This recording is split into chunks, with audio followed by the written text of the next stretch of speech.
ದೈವಗಳು ಅಥವಾ ತುಂಬ ಪ್ರಖರವಾದಂಥ ದೈವಗಳನ್ನು, ಶಕ್ತಿ ದೈವಗಳಂಥ ಆರಾಧನೆಯನ್ನು ಮಾಡುವಾಗ ಈ ಯಾರೋ ಬಲಿಯಾಗ್ತಾರೆ ಅಥವಾ ಹಿಂದೆಲ್ಲ ಬಲಿ ಕೊಡುವಂಥದ್ದು ದೈವಗಳಿಗೆ ಇತ್ತು ಅಂತ ನಾನು ಕೇಳ್ಪಟ್ಟಿದ್ದೇನೆ. ಅದು ನಿಜಾನಾ? ಅಥವಾ ದೈವಗಳು ಅಂತ ನಾವು ಮಾಡಬೇಕಾದ್ರೆ ಅಲ್ಲೇನಾದರೂ ಅಪಚಾರ ಆಗಿದ್ರೆ ಇಂಥ ಬಲಿಗಳನ್ನು ತಗೊಳುತ್ತಾ, ಅಥವಾ ಇಲ್ಲ ಅದು ಆಕಸ್ಮಿಕ ಯಾವುದೋ ಸಂದರ್ಭದಲ್ಲಿ ಆಯಿತು ಅಂತ ಅದನ್ನು ತಗೋಬೇಕಾ? ಹೇಗಿರುತ್ತೆ ಸರಿ ಈ ನಡೆದಂಥ ಸಾವುಗಳ ಬಗ್ಗೆ ನಿಮ್ಮ ಅಭಿಪ್ರಾಯ ಏನು? ನೋಡಿ, ಆ ಸಾವು ಆಗಕ್ಕಿಂತ ಮುಂಚೆ ಬಹಳ ಸೂಚನೆಗಳು ಕೊಟ್ಟಿರುತ್ತೆ ಒಂದಲ್ಲ ಒಂದು ರೀತಿಯಲ್ಲಿ. ನೀನು ಕಥೆಯಲ್ಲಿ ತಪ್ಪು ಮಾಡ್ತಾ ಇದೀಯಾ, ಅಥವಾ ಏನೋ ನಡ್ಕೊಳ್ಳೋ ರೀತಿ ಇರ್ಬೋದು, so and so related to ಆ ಟೀಮ್ ಇರ್ಬೋದು ಅಂದ್ಕೊಳ್ಳಿ. ಅದನ್ನು ನಾನು ತಗೊಂಡಿರಾ ಅಷ್ಟೇ ತಾನೆ ಅಂತ ಹೋದಾಗ ಪ್ರಾಣನೇ ಹೊಟ್ಟೋಗುತ್ತೆ. ಇನ್ನೊಂದು ಏನಂತಂದರೆ ಅಂದರೆ, ಈ ಥರ ಸಬ್ಜೆಕ್ಟ್ ಎಸ್ಪೆಷಲಿ ಮಾಡಬೇಕಾದ್ರೆ ಭೈರವ, ಪಿಲಚಾಮುಂಡಿ ಇವೆಲ್ಲ ಏನಿದೆ ಕಾಂತಾರ ಸಬ್ಜೆಕ್ಟ್ಸು, ತುಂಬ ಪ್ರೊಟೆಕ್ಷನ್ಸ್ ಇಂಪಾರ್ಟೆಂಟು. ಯಾಕಂದರೆ this is spirit based energies. Protection ಅಂದರೆ ಯಾವ ಥರ ಸರ್? ನೋಡಿ, ಇವಾಗ ನಮ್ಮ ವೇದ ಇದೆ, ಆತ ನಿಮ್ಗೆ ಗೊತ್ತಿದೆ, 4 ವೇದಗಳಿರ್ಬೋದು, ಅಥವಾ ಒಂದು ಹಿರಿಯರ ಮಾತಿರ್ಬೋದು. ತುಂಬ ಅವರ ಮಾತು ನಿಜವಾದ ಯಾರ ಕೋಲ ನಡೆಸ್ತಾರೆ, ಯಾರು ಆರಾಧನೆ ಮಾಡ್ತಾರೆ, ಅವರ ಮಾಹಿತಿ ಇನ್ನು ಇವ್ರು ತಗೊಳ್ಳೋದ್ರಲ್ಲಿ ಎಲ್ಲೋ ಒಂಚೂರು ಮಿಸ್ ಆದರು ಅಂತ ನನಗೆ ಒಂದು ಕಡೆ ಎಲ್ಲೋ ಇದಿದೆ. ಯಾಕಂದರೆ ಈ ಸತಿ ನಾನು ಇನ್ನಷ್ಟು ಜಾಗೃತಿ, ಇನ್ನೂ ಒಂದು ಫೈನ್ ಟ್ಯೂನಿಂಗ್ ಬೇಕಾಗಿತ್ತು ಅಂತ ಅನ್ಸುತ್ತೆ. ಯಾಕಂದರೆ ನಾನು ಕೆಲವೊಂದು ಮಂಗಳೂರು ಸ್ನೇಹಿತರು ನಾನು ಮೀಟ್ ಮಾಡಿದಾಗ ಅವ್ರು ಹೇಳಿದ್ರು ಒಂದು ಮಾತು, ನನಗೆ ಪ್ರಶ್ನೆ ಮಾಡಿದ್ರು. ಬ್ರಹ್ಮ ರಾಕ್ಷಸ ಸಿನಲ್ಲಿದೆ, ಸಂಹಾರ ಮಾಡಕ್ ಹೋಗಿ ಶಿವನ ಐಡೆಂಟಿಟಿ ಬರಬೇಕಾ, ಶಿವನ್ ಕೆಳಗಡೆ ಅಲ್ವಾ ಬ್ರಹ್ಮ ರಾಕ್ಷಸ ಇರೋದು ಅಂತ ನನಗೆ ಪ್ರಶ್ನೆ ಮಾಡಿದ್ರು. ಸೊ ಈ ಥರ ಚಿಕ್ಕ ಚಿಕ್ಕ ವಿಚಾರಗಳು ಸಿನಿಮಾ ಮಾಡಿದ್ದಾರೆ. ಇನ್ನೂ ಒಂಚೂರು ಕರೆಕ್ಟಾಗಿ ತಿಳ್ಕೊಂಡು ಮಾಡಿದ್ರೆ ಯೂತ್ಸ್ಗೆ. ಸಿನಿಮಾ ಚಿತ್ರೀಕರಣಗಳಲ್ಲಿ ಆದಂತಹ ತಪ್ಪಿನಿಂದ ಈ ಸಾವುಗಳಾಗಿದೆ ಅನ್ಸುತ್ತೆ. ಓಕೆ, ಯಾಕಂದರೆ ಇದೆಲ್ಲ ಬಹಳ ಜಾಗೃತಿ ಇರಬೇಕು. ತಂತ್ರ ಅಂದರೆ ನೀವು ಬೆಂಕಿ ಜೊತೆಗೆ ಆಟಾಡ್ತಾ ಇದ್ದೀರಾ ಅಂತ. ಆ ಬೆಂಕಿಯಲ್ಲಿ ನೀವು ಅಡುಗೆ ಕೂಡ ಮಾಡ್ಕೊಬೋದು. ಸ್ವಲ್ಪ ಮಾಡಿದ್ರೆ ನಾವೇ ಆ ಬೆಂಕಿಗೆ ಆಹುತಿ ಆಗ್ತೀವಿ. ಯಾಕಂದರೆ ಈ ಸಬ್ಜೆಕ್ಟ್ಸು ಅವರ ರೋಲ್ ಇರ್ಬೋದು, ಆ ಪರ್ಕಾಯ ಪ್ರವೇಶ ಮಾಡ್ಕೊಬೋದು. It may be any energy, very much protection ಇರಬೇಕು. ಒಬ್ಬರು ಆರ ವೀಕ್ ಇತ್ತು, ಒಬ್ಬರು ಅವ್ರ ಬೇಸ್ಡ್ ಆನ್ ಕರ್ಮ ಎವ್ರಿಥಿಂಗ್ ಪಟ್ಟಂತ ಹೊಡಿಯುತ್ತೆ. ಈಗ ಸಾಕಷ್ಟು ತುಳುನಾಡಿನ ಜನರು ಸಿನಿಮಾವನ್ನ ವಿರೋಧಿಸ್ತಿರೋದು ಇದೇ ಕಾರಣಕ್ಕಾಗಿ. ಬಿಕಾಸ್ ಆ ದೈವಾರಾಧನೆಯನ್ನ ಮಾಡುವಾಗ ಸಾಕಷ್ಟು ನಿಯಮಗಳು ಏನಿರುತ್ತೆ ಅದನ್ನ ಫಾಲೋ ಮಾಡಿಲ್ಲ ಅನ್ನೋದು.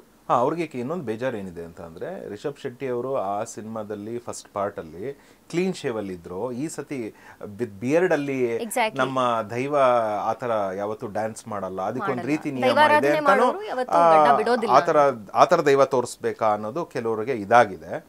ಬಟ್ ಈ ಥರ ಕರೆಕ್ಷನ್ಸ್ನ ಸ್ವಲ್ಪ ಟ್ಯೂನಿಂಗ್ ಮಾಡಿಕೊಂಡ್ರೆ ಸಿನಿಮಾ ಇನ್ನೂ ಚೆನ್ನಾಗಿ ಓಡಲಿ. ನಮ್ಮ ಕರ್ನಾಟಕ ಅಲ್ವಾ, ನಮ್ಮ ಭಾಷೆ ಇನ್ನು ಮೇಲಕ್ಕೆ ಹೋಗಲಿ ಅನ್ನೋದು ನನ್ನ ಅನಿಸಿಕೆ. ಬಟ್ ಇದು ತೊಗೊಬೇಕಾಗುತ್ತೆ. ಅದರಲ್ಲಿ ಕೆಲವೊಂದು ಒಂಚೂರು ಮಿಸ್ಟೇಕ್ ಮಾಡಿದ್ರೆ, ಇವಾಗ ನಾನು ದೇವರ ಆರಾಧನೆ ಮಾಡೋಕ್ಕೆ ಹೋಗ್ಬೇಕಾದ್ರೆ ಹೆಂಗಂದರೆ ಹೆಂಗೆ ಮಾಡ್ತೀನಿ ಅಂತ ಹೋದಾಗ ಹೊಡ್ತಾ ಫೇಸ್ ಮಾಡಲೇಬೇಕು, ಕಾನ್ಸಿಕ್ವೆನ್ಸಸ್.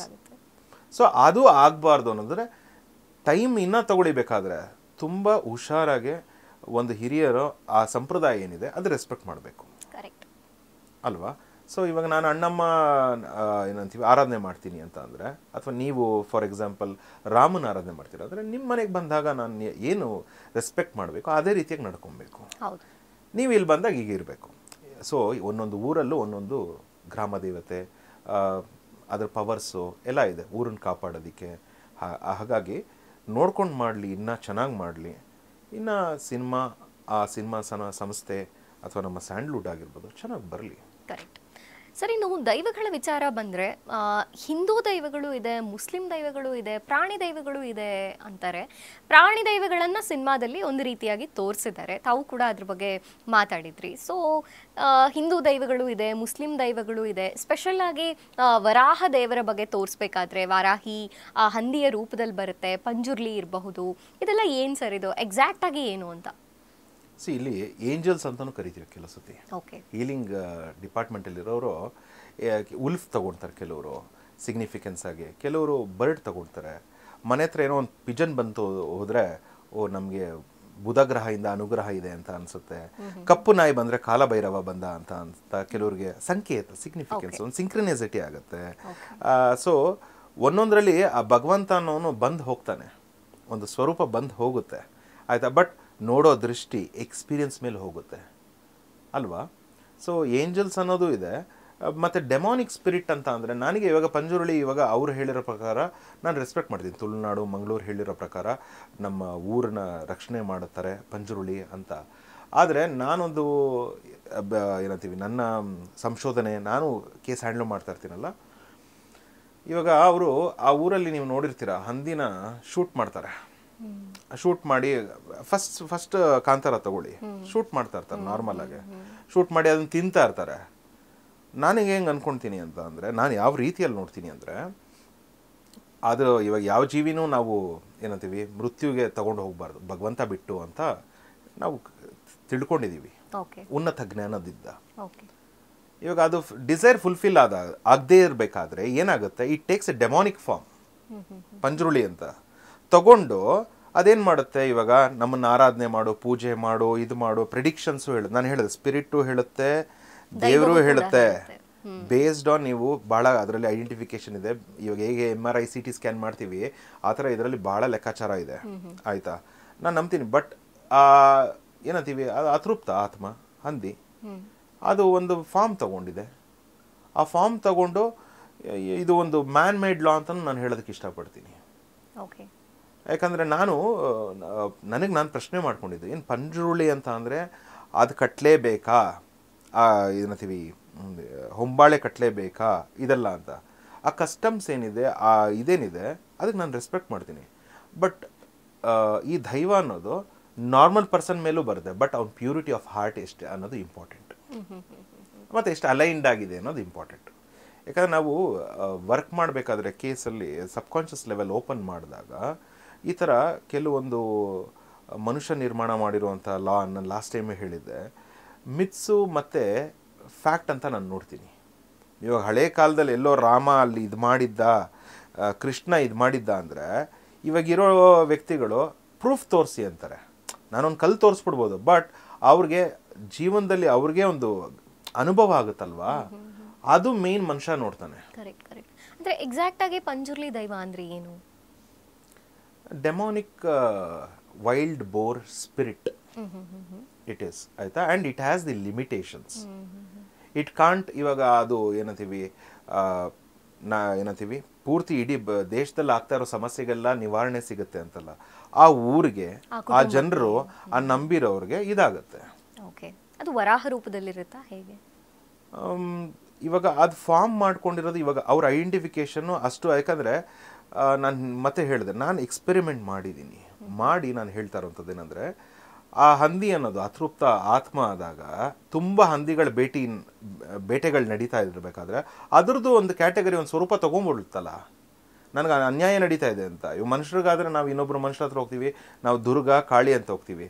ಅದಕ್ಕೆ ಇವಾಗ ಹೇಗೆ ನೀವು ಹೇಳ್ತಿದ್ರಿ, ಭೂಮಿಗೋಸ್ಕರ ಅಥವಾ ಜಾಗವನ್ನು ನೋಡುವಾಗ ಅಥವಾ ನಮಗೆ ಈ ಜಾಗ ಬೇಕು ಅಂದಾಗ ದೈವಾರಾಧನೆ ಅಥವಾ ವರಾಹ ದೇವರನ್ನ ಅಥವಾ ವರಾಹ ಕುರಿತಾದ ದೈವವನ್ನ ಪೂಜೆ ಮಾಡ್ತಾರೆ, ಅದರಿಂದ ಅದೆಲ್ಲ ನಮಗೆ ಸಿಗುತ್ತೆ ಅಂತ. ನೋಡಿ, ಮೂಲಾಧಾರ ಚಕ್ರ ಬಂದು ನಮ್ಮ ಇದು ನಿಮಗೆ 5 ಪ್ರಾಣ ಗೊತ್ತಿದೆ.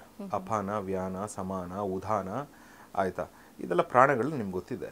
ಮೂಲಾಧಾರ ಚಕ್ರಕ್ಕೆ ನಾವು ಇವ್ರನ್ನ ವರಾಹ ಸ್ವಾಮಿನ ನಾವು ಸಂಕೇತ ಕೊಡ್ತೀವಿ. ಯಾಕಂದರೆ the energy which cleanses, which has the strength, ಆಯಿತಾ. ಇವಾಗ ಒಂದು ಭೂಮಿ ಕೂಡ ಕಟ್ಟಬೇಕಾದ್ರೆ ನಾವು ಭೂಹರ ಸ್ವಾಮಿ ದೇವಸ್ಥಾನಕ್ಕೆ ಹೋಗಿ ಅಲ್ಲಿಂದ ಒಂದು ಇಟ್ಟಿಗೆ ತೊಗೊಂಬಂದು ಮನೆ ಕಟ್ಟಿದ್ರೆ ಚೆನ್ನಾಗಾಗುತ್ತೆ ಅಂದರೆ ಕೆಲಸಗಳು ಇವಾಗ ನೀವು ನೋಡಿದ್ರ ಅದರದ್ದು ಕ್ಯಾರೆಕ್ಟರಿಸ್ಟಿಕ್ಸ್ ನೋಡಿ, ಹಿಂಗೆ ಬಂದು ಹಿಂಗೆ ಗುದ್ದಿದ್ರೆ ನೀನೇ ಹೋಗ್ಬಿಡುತ್ತೆ. ಗಾಳಿಪಟ ಸಿನಿಮಾ ಅನಂತನಾಗದಲ್ಲಿ ನೋಡಿ, ಹಂಗೆ ಪಾಸಿಟಿವ್ ಸೈಡ್ ನೋಡಿ. ಒಂದು ಬಿಲ್ಡಿಂಗ್ ಕನ್ಸ್ಟ್ರಕ್ಷನ್ ಎಲ್ಲೋ ಲ್ಯಾಗ್ ಹೊಡಿತಾ ಇದೆ ಅಂದರೆ ಏನಂತೀವಿ ಆ ಅವತಾರ ಏನಂತೀವಿ, ಇಟ್ ಫ್ಲರಿಶ್. ಸೊ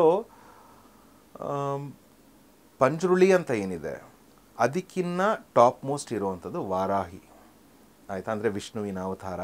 ರೀಸೆಂಟ್ ನೀವು ನೋಡ್ದಂಗೆ ನರಸಿಂಹಸ್ವಾಮಿ ಒಂದು 3D ಫಿಲಮಲ್ಲಿ ಭೂದೇವಿ, ಅದೊಂದು ಆ್ಯನಿಮೇಷನ್ ಥರ ಮಾಡಿದ್ದಾರೆ. ಭೂದೇವಿನ ಕರ್ಕೊಂಡು ಹೋಗ್ಬಿಡ್ತಾನೆ ಹಿರಣ್ಯಕಶಿಪು, ಇವನು ಕೂರ್ಮ ಅವತಾರ ಏನಂತೀವಿ ನಮ್ಮ ವಿಷ್ಣುವಿನ ಇನ್ನೊಂದು ಅವತಾರ, ಹೋಗಿ ಫೈಟ್ ಮಾಡಿ ಭೂದೇವಿನ ಕರ್ಕೊಂಡ್ಬರ್ತಾರೆ. ಇದು ಆ್ಯಕ್ಚುಲಿ ವರಾಹಿ ಎಸೆನ್ಸು, ಆಯಿತಾ. ಶ್ರೀಚಕ್ರದಲ್ಲೂ ಬರುತ್ತೆ ವಾರಾಹಿ ಪ್ರಯೋಗ ಅಂತೆಲ್ಲ ಬರುತ್ತೆ, ಸರಿನಾ. ವಾರಾಹಿದು ರಿಯಲ್ ಎಸೆನ್ಸ್ ಬಂದು ಅದು. ಇಲ್ಲಿ ಪ್ರೆಡಿಕ್ಷನ್ ಹೇಳ್ತಾ ಇರೋವಂಥದ್ದು ಇದು ನಾನು ಹೇಳ್ತಾ ಇಲ್ವಾ, ಆ ಊರು ಮಾಡ್ಕೊಂಡಿರೋಂಥ ಒಂದು ಚೌಕಟ್ಟಾಗಿ ದೈವ, ಆಯಿತಾ. ಅದರಿಂದ ಕೆಲವ್ರಿಗೆ ಒಳ್ಳೇದಾಗಿರುತ್ತೆ, ಒಂದು ಏನಂತೀವಿ ಸಾಕಷ್ಟು ಪ್ರಿಡಿಕ್ಷನ್ಸ್ ಬಂದಿರುತ್ತೆ, ಅದು ನಂಬ್ಕೊಂಡು ಹೋಗ್ತಾ ಇದ್ದಾರೆ. But it is not the universal. ಯಾಕಂದರೆ ಇಲ್ಲಿ ವೇದನೂ ತೊಗೊಬೇಕಾಗುತ್ತೆ, ಹಿರಿಯರದ್ದು ಬೇರೆ ಆಚರಣೆಗಳು ತೊಗೊಳುತ್ತೆ, ಅದರಲ್ಲಿ ನೋಡಿ ಫೈನ್ ಟ್ಯೂನಿಂಗ್ ಮಾಡಿ ನಾವು ಲೆಕ್ಕಾಚಾರ ಹಾಕ್ಬೇಕು.